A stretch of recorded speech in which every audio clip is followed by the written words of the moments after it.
You're listening to That Teacher podcast, hosted by me, Alyssa McDonald. I'm that teacher who decided enough was enough and started an online business to fund my own 2-year maternity leave from my teaching job.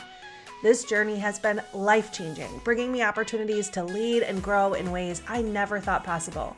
Now, I'm on a mission to help other educators, moms, and impact-focused entrepreneurs find ways to build the online business of their dreams so they can have the time freedom and financial freedom they deserve. So grab a cup of coffee and let's bring your wildest dreams to life. Hello. Welcome to another season of That Teacher podcast. I'm so excited to be back to podcasting. I decided 2024 would be the year of going back to the basics in my business. I really looked at everything I was doing. I made a big list of all the things I was working on, and I circled the ones that brought me the most joy. And it was just a few things, and podcasting was one of them. It's been a long time since I've been podcasting on my own. I had my co-founder Megan on the last season of the podcast. We did a lot of interviews. This season, I'm going to be going back to doing a lot of solo episodes like I used to do in the very beginning, mostly just to talk about what I'm thinking about as far as marketing and business at the current time. If you've been listening a while, you know I love to share my latest thoughts on marketing and business, and I like to think that I stay even just a little bit ahead of the trends with my predictions. So I'll be using this space to talk about all of that. If you're new to the podcast, hi, I'm Alyssa McDonald. Welcome. I'm so glad you're here. In 2018, got a bit of a fire under me because I decided I wanted to have a third baby, and I also decided that I wanted to take a longer maternity leave. I had only 6 weeks with my first 2 kids, and if you've been down this road, you know what it's like. I had postpartum anxiety. It was a very traumatic time for me. Going back to teaching and bringing my 6-week-old to daycare was just awful. I knew I didn't want to do that. So I got a fire under me, and I was able to self-fund 2 years of maternity leave, 2 beautiful years, and then it led to growth that I really didn't even imagine. And so that's why I'm here to help this also happen for you, whatever your goal is, to help you meet that goal. One word of warning, as I was recording this podcast, my new puppy, his name is Eddie. He's a golden retriever. I have him in my office with me because I like to let him hang out with me while I'm working, but his tail was wagging through the whole first half of the episode, and I didn't realize how loud it was picking up on my microphone. So I promise I will keep Eddie out of the room in future podcast episodes. I refuse to re-record this because it's really, really good, so I'm going to keep it as is. I apologize for the dog tail wagging. Stick with me in the next episode, I promise. Eddie, I'm sorry, as cute as you are, you can't be in here while I'm podcasting. So, sorry about Eddie. All right, enough about me. Let's kick this off with our topic for today, which is building a strong business.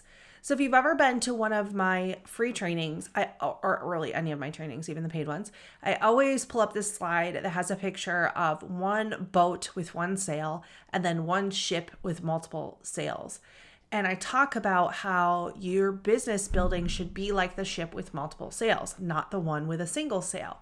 I had one of my coaching clients that I talk to on Voxer every single month, who I absolutely adore. Shout out to her if she's listening. She Voxed me and said, hey, you were talking about that ship thing. Can you explain what that meant again?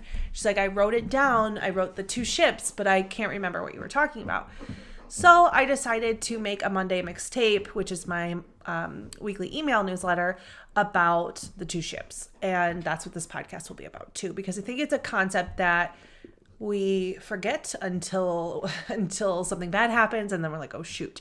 So I want you to be ahead of the curve by listening to this podcast. So that's what I'm going to talk about today. There are really 2 ways you can build an online business. And way number 1 is what most people do. Way number 1 is find out how you'll make money. Figure out how you'll make money. So if you're a teacher, you probably fell into Teachers Pay Teachers because that's the most obvious way. That's how most teachers, I would say, make extra cash online because it just seems like the natural next step. It's what everybody's doing. You're already making these activities for your own classroom. You might as well share them. And it seems like the next logical thing. Or maybe you start creating digital products for Etsy. Maybe you start freelancing. I love that option. Maybe you start a course or a membership. You basically choose an income stream and start it. And then this method often means that the way that you start is you spend a ton of time creating your first product. So, you spend your nights and your weekends putting the perfect product together, the perfect course, the perfect digital product, and then you put it up for sale and you're like, crossing your fingers and hoping somebody buys it. Maybe you start an Instagram page because that seems like the next logical step. That's like what you heard you're supposed to do. And then you try to start driving your own traffic and you kind of wait around for the sales to roll in. Now, to be fair, this was a viable business method for a long time. If you started a TPT store or an Etsy store between 2014, even as far back, I think it's 2012, I can't remember when TPT first started, but all the way up to 2020, you could have success this way. You could have some success this way, and some people had a lot of success this way. And that's for a lot of reasons. The market was different. Social media platforms were different. Marketplaces like TPT and Etsy were different. They were able to bring you a ton of traffic because they just weren't as saturated. And that was an okay way to run a business. And then in 2020, things changed, obviously. I don't need to tell you that. At first, it seemed great because especially if you're a teacher and you were creating digital products, now all of a sudden there was a huge demand for your digital products. In fact, if your products were printable, you were trying to frantically change all your resources to digital so people could use them virtually. If you had another business like a course, all of a sudden things are booming because everybody's taking an online course. On the heels of that, whenever there is a spike in demand for a product, you're going to have a spike in people who see this as an easy way to make money. So they're going to jump on board. So we also at the same time had a ton of people who were like, oh, I'm going to create an online course. I'm going to create a TPT shop. I'm going to create an Etsy shop. This looks like an easy way to make money. People needed money. So now you've got an oversaturation of products as well as an oversaturation of demand. Still okay until 2021, 2022, 2023, when all of a sudden now we had this surge of products in the market. Things have changed and the market has changed. The financial wiggle room that people have in general in different markets is smaller. People are more careful about the decisions they're making with their money. People have been burned by products that were thrown together and courses that were thrown together that weren't good. And though a lot of those business owners have sort of fallen off the map because that was not a very sustainable strategy, it's been tough these past couple of years for entrepreneurs who have been in this a long time, especially those who only had one sale. And what I mean by that is those who only had one income stream and maybe one or two marketing platforms to bring in their own traffic. We just had a major storm come through, and if we only have one sail on our ship, we can't really weather those rocky waters as well as someone who has built up a strong business that's built to withstand these bumps. If you are starting an online business, like you just ventured into the world of entrepreneurship, it's not supposed to be easy, right? If it was supposed to be easy, everybody would do it, right? The old saying. It's not supposed to be easy. It's not supposed to be easy money. It's hard. And it means that there will be times where it feels really easy because that's the way the market goes, or you hopped on a trend or something. And there will be times where it feels really darn hard and like a slog. And as an entrepreneur, you have to learn to mentally give yourself a break when things are a slog, but build a business that can withstand a storm. And so how do you do that? Well, first of all, naturally, a lot of businesses will fall off when the storm comes. I think that's a good thing. So in the past couple of years, I work with hundreds of entrepreneurs. And so I've seen the behind the scenes of everybody's financials and everything. If you had a tough year between 2021 and 2023 in your business, you are not alone. Okay, it's not you. But what happened as a result of that, which I think is a good thing, is that a lot of people who were trying to get this quick money, they fell off because it got too hard and they didn't build a strong business to begin with. And if that's you, if you're like, you know what, I fell off the wagon in 2021 and 2023, you're still listening to this podcast, so you don't count. I'm not talking about you. I'm talking about people who were trying to get in on this trend and then And then they were like, no, okay, this is too hard, forget it. Okay, so I'm not talking about you. You're still here. What we're left with is those who are true entrepreneurs, who saw the storm coming and decided to stay on the course, even if it was hard, even if half their shit fell apart. It's okay, you're still here. So what I want to teach you how to do is build a strong business with multiple sales, with a plan, with a sustainable plan in place. I do want to warn about a few business models that are entirely not sustainable. I need to mention this because I've seen so much of this going around on Instagram, and I just do not want you to fall for this. MLMs, obviously, I don't think I needed to speak too much on that, are not a sustainable business model. Any business that you're building on the back of somebody else's business is just not a sustainable business method over time. Any business you're building that relies on someone else, you need to be thinking multiple sales. If that's an income stream you're going to have, you need to be planning for a stronger business. Now, I'm talking about MLMs. I'm also talking about this other thing that's come up recently, which is MRR. The people who talk about this will call it oftentimes digital marketing, or they'll say it's affiliate marketing, which technically it is. I'll explain that a little bit. MRR is master resell rights. The way that this works, if you follow one of these funnels, first of all, you're going to recognize it right off the bat because you're going to see an Instagram post and it's going to say, I made $2,000 on Monday and $3,000 on Tuesday and $5,000 on Wednesday and $1,000 on Thursday. And I did nothing but sit in my pajamas and hang out with my kids and drink my coffee. And that's going to be what every single post is about. To the point where you're searching through their Instagram trying to figure out, okay, this sounds great. How did you do this? And all you're going to come up with is buy my $7 product, buy the $7 product. So you're going to think, okay, well, $7, I can do this. You're going to buy the product. It's going to be a whole lot of nothing. It's going to push you toward buying this other person's course. It's going to be somebody totally different than whose Instagram was posting about this. So you're going to be like, who's this guy? They're selling this person's course for a lot of money. I don't know. I didn't really actually follow the funnel that far, but too much money for anybody to be spending for their first business investment when they don't even know really what they're doing, what it's all about. I've not bought the course, and I'm sure that some of you who are listening can tell me probably a little bit more about this, but my best guess would be that you get inside and it is a course about marketing. And it is a course about affiliate marketing. Affiliate marketing is a legitimate way to make business. It's not something I would want to put up as my only sale, but it's definitely something you could put up as part of your business. And it is making money off of promoting someone else's business and getting a sale from that. For example, I'm an affiliate for Kajabi. I use Kajabi for everything in my business, my website, my email, my course creation, my landing pages, my podcast, everything. I absolutely adore it. I love it. And so I talk about it on my podcast and on my social media and to my Teacher Hustle University members. I talk about it, and anytime that someone uses my affiliate link to purchase Kajabi, I get a little bit of a cut of that sale if they choose to buy. That's affiliate marketing. That's a great income stream to go along with your other income streams.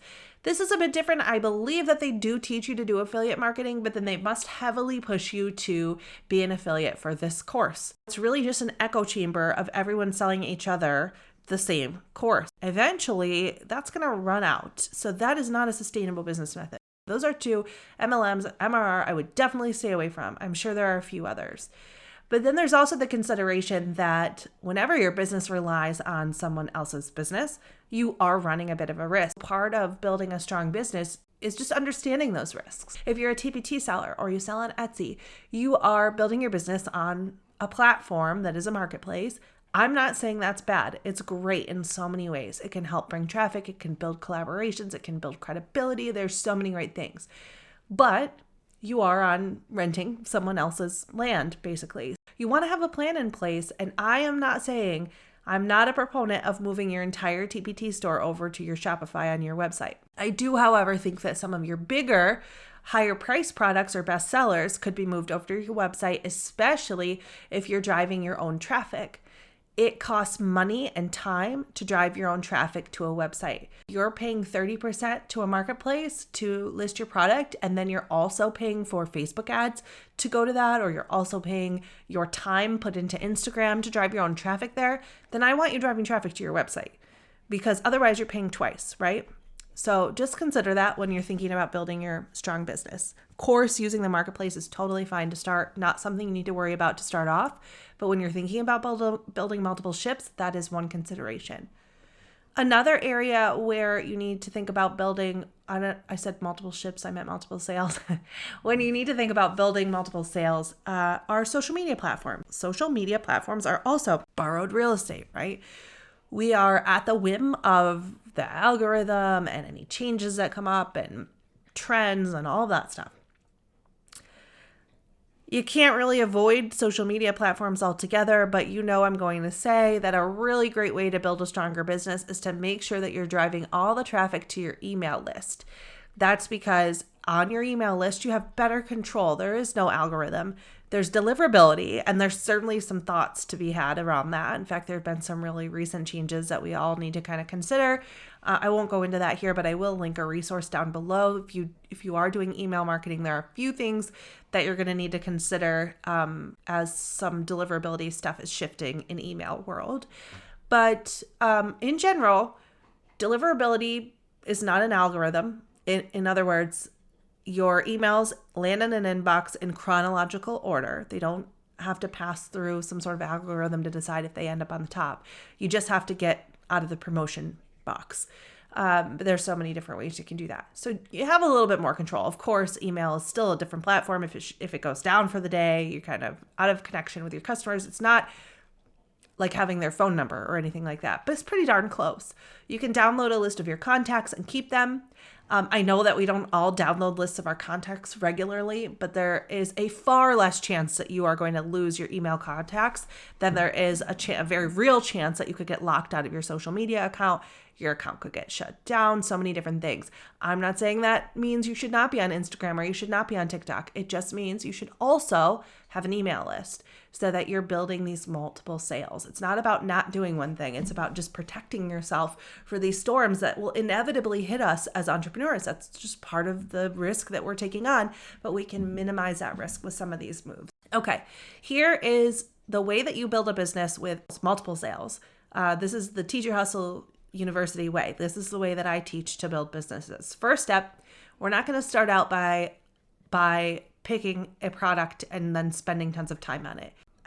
One of my friends from my old school is starting her TPT store, and she called me the other day and she's like, I've been working nights and weekends and every day on this awesome product and I'm getting ready to publish it, and then I want to think about marketing. And my heart was like, oh, shoot, I'm too late. She's already spent hours and hours and hours of time on this product. The first thing you need to do is think of a product idea or think of a service idea or think of a business model you might want to use. And if you're stuck there, I just put together an ebook on all the different popular business models that teachers use. I think it's a really great ebook. I'll link it down below. It's totally free. Pick a business model idea and then validate it. Validate it, please. Do people actually want this thing?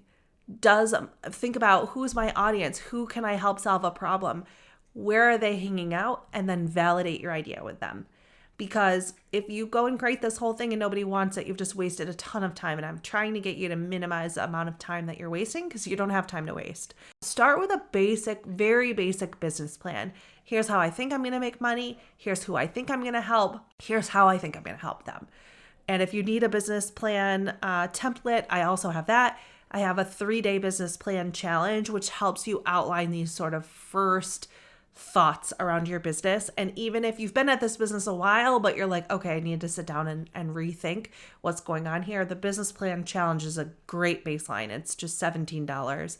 There's trainings and the business plan template. So I would grab that if you need to do this, or just search business plan template online, but some of them are way overcomplicated. You just need the very simple, what do I think I'm going to sell? How much do I think I might want to charge? Who do I think might be interested in this? What problem am I solving for them, and how am I solving this problem for them? And then we're going to validate it. Ways you can validate. You can validate with a waiting list, put a waiting list together. You can validate with a simple Instagram survey. You can validate by interviewing a few people who might be potential customers. You can even pre-sell your product or your service before it's even ready. And that'll get a real fire lit under you to get it going because you've already got money behind it. So that's like the ultimate validation. Let's validate it. And then we're going to get a marketing funnel in place. The very first thing I want you to do when you're thinking about marketing is think about a funnel. Rather than saying, oh, Instagram, I think I'll try Instagram. I want you to think about just a few platforms. It doesn't have to be all of them, but it could be Instagram plus email marketing to start. even just 2 platforms. And then build a funnel. A funnel is a purposeful customer journey. I understand that someone might find me on Instagram. What is the very next step I want them to take? I want them to download my freebie and get on my email list because I know that's going to protect my business. That's just a very, very small funnel, but that is a great place to start. I would rather you did that than just start posting on Instagram consistently. You need to consistently post, but it should always be leading people somewhere, and it should always have a plan in place.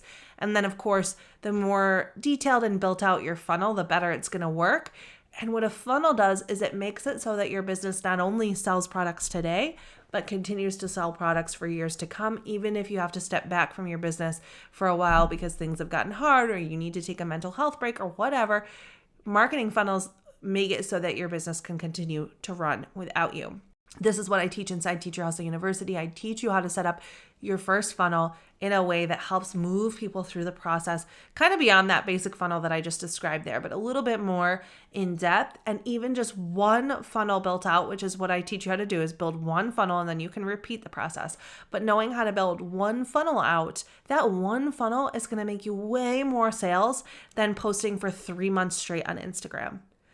I promise you, because you have been so intentional about setting up your marketing that you're going to have to do half the work than you would if you were just posting and posting and posting and sending people to your product. We need to send them down an intentional customer journey. And then the last thing is just to make sure that you're building your email list. Combine your lead magnet with that social platform you love most for that simple funnel. If you hate social, that's totally fine. You can combine email with Pinterest or blogging or whatever. But having your email list in place really strengthens your business. So if you're going to do social or whatever you're going to do to get the word out about your products, just make sure you have email marketing as a backup. That's your backup sale. And then the last way that you can strengthen your ship is by having multiple streams of income. If you are a TPT seller, considering also having affiliate marketing, considering also having a course or a membership, adding these additional income streams. You don't need to do a ton at once. You can just add one each year and then really focus on that. But each time you're adding a sale to your ship, because if one income stream takes a hit for whatever reason, sometimes reasons outside of your control, like the marketplace takes a hit or whatever, you have other things to back up to. I did see a very, I'm going to say famous, but influential TPT seller who has moved into doing MRR, which was the one that I warned you not to do, because her sales in her TPT business, she says, were cut in half over the past couple of years. And that's just really heartbreaking because her sales were cut in half because of factors outside of her control. She had to then jump into this MRR, which is also going to piddle out over time, right? Like it's not going to last. So she's going to have to do it again. That to me is heartbreaking. I hope that you'll think about how to strengthen your business. You'll sit down with your business plan. You'll try to really map out some strategy, build some funnels, get this thing really nice and strong so that you can withstand any changes in the market, in your personal life, whatever, and your business is still running because you are a gritty and determined entrepreneur who is here to weather any storm and build a business that lasts you for years to come. That's what I've got for you today on building a strong business. Please, if you have a minute, if you could leave a review for the podcast, that would be great. Share the podcast on social. I would love your help spreading the word about this podcast and about the initiatives that I have. My goal this year is to help 500 educators, moms, impact-focused entrepreneurs make the kind of money they want to make so that they can really just have their dream life, have some more financial wiggle room, and make the impact that they want to make on the world. Please help me spread the word. Send them here. I'm going to be dropping lots of value, lots of tips here and in my Monday mixtapes in email. So make sure that you get on my email list. I'll put all those links in the show notes, and I'll see you in the next episode. Thanks for listening to That Teacher Podcast. I have a lot of resources for you in the show notes. Make sure you subscribe to my Monday mixtapes and tune in here to the podcast to learn more business and marketing strategy to help grow your business to the business of your dreams so that you can have the financial wiggle room you've been hoping for. Looking forward to supporting you in your journey.